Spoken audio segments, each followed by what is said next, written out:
The primary school leaving examination. Every Singaporean kid's worst nightmare ever, with high cortisol levels and brain-wrecking circle questions. Who would even have the guts to cheat in this nationwide exam? Well, I might have accidentally did. It all started in the math paper too, as we quietly walked into the hall while trembling for our lives. Despite feeling nervous, I was pretty good at math and felt confident at the same time. After a 30-minute time skip, the invigilator finally walks over and slaps the PSLE mathematics paper too, but my eyes were glued onto the cover page for some weird reason. Why is a math paper pink?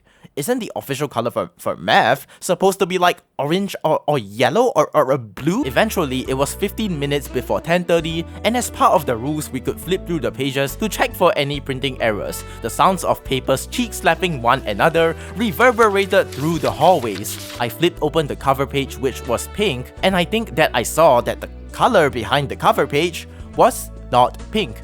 Huh? Okay, that's weird. Am I fucking colorblind? Why the hell is it white? A few moments later. Let's think about it.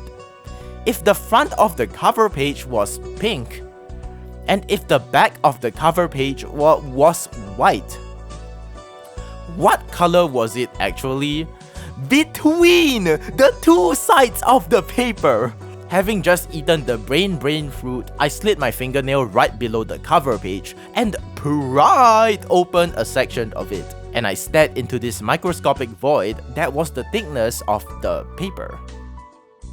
Oh shit! My consciousness had narrowed itself into the butt cracks of the cover page, and I lost all focus on what my fingers were even doing. Before I knew it, I had opened at least 1/4 of the cover page.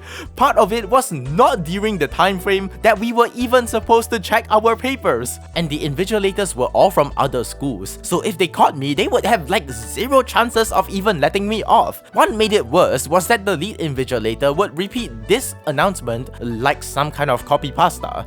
Cheating is a serious offense. You may be disqualified from the examination if you are caught cheating or attempting to cheat. Do not open the question booklet until you are told to do so. And the front cover said the exact same rule I had just violated. All doubts aside, the paper was great. I had slayed the infamous circle question very well. But the thought of possibly cheating just lingered and lingered in my mind.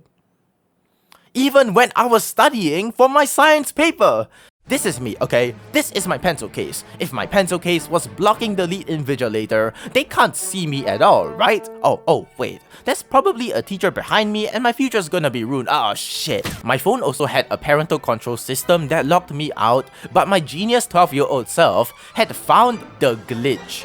I would click the task manager icon on the bottom tray, letting me access any app that was in the task manager itself. I didn't exploit this to play Brawl Stars, which was quite popular in my class, but instead, I was skimming through an entire document on the PSLE exam rules and regulations. If you cheat, attempt to cheat, or assist in cheating, misbehave, or do not follow the examination regulations during the examination, you may be prohibited from taking the examination, be expelled from the examination venue, e.g. the examination room/hall, be... So you're saying if I had cheated in the PSLE, I can't take my O-levels 4 years later. Wow, your past totally does not determine your future. Wow, ha ha ha. I even found this very old case in 2003 where a guy named Xavier Ong took a photo of his O-level social studies paper 13 minutes before the exam. He had the gall-balls of steel to post it on Twitter, and consequently he got a D grade for every subject. And now he's a successful local actor. The biggest redemption arc ever, like Bon Clay and Gentle Criminal. Well, no, it's kinda like expected. When I was looking at the consequences possible, you know, includes... Wait, so you're saying if I have cheated, I gotta wait 1 to 2 months to know if I've actually gotten caught? Why don't the examiners just tell me in the face that I'm a cheater and my future's ruined? And the parental control screen would show the amount of time I had spent that day. You wanna guess how much mine was? It was 6 flipping hours long! The thought somehow went off by the end of the PSLE, but it came back when it was finally time to collect our result slips. My heart was racing. Like a guy before confessing to his hypothetical crush, we sat according to our classes, but my eyes darted onto an orange envelope in the stack of the result slips. I counted each slip based on our register numbers, and I realized that the orange envelope corresponded to my number. Fortunately, I saw that another orange envelope was in the result slips from a classmate named Mr. Anger Issues. He raged in front of an examiner back in primary 5, so I just thought maybe he did a similar thing and probably got a warning or something like that. It was time for the moment of truth, and I went up to take my result slip. Was I a cheater? Or was I a winner? Or was I both? English language A. Chinese A. Mathematics F. Just kidding, it was an A star actually. My grade for science was an A star too, and my overall score was a 244, meaning it was enough for a decent school already, and I chatted with some of my classmates before seeing them for probably the last time in my life, physically. But as I walked home, my one question just still vibrated in my brain. What was that orange envelope? What if I just got a warning letter that didn't affect my exam grade? It turns out, it was merely a letter from my school counselor the whole time.